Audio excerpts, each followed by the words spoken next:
పునాది విజయానికి నాంది అని దీని యొక్క అర్థం.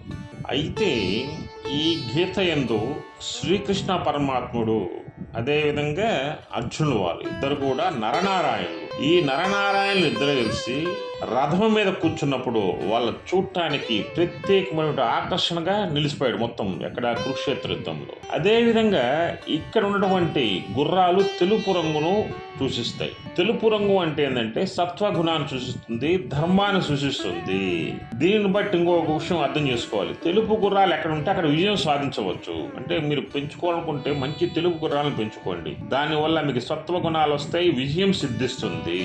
అయితే ఇక్కడ మీకు అర్జునుడి చేతిలో ఉన్నటువంటి దివ్య రథం అంటే అర్జునుడు ఎక్కినటువంటి దివ్య రథం కానీ, ఆయన ధరించినటువంటి గాంధీవం కానీ, ధనస్సు కానీ గతంలో అంటే పూర్వంలో ఆయనకి ఏమవుతుందంటే కాండవ మీకు దహన సమయంలో ఇతను చేసినటువంటి కాండవ దహనానికి మెచ్చి అగ్నిదేవుడు ప్రత్యక్షమై అర్జునుడికి సాక్షాత్తు అగ్నిదేవుడే రథాన్ని, గాంధీవాన్ని, ధనస్సులను అందిస్తాడు.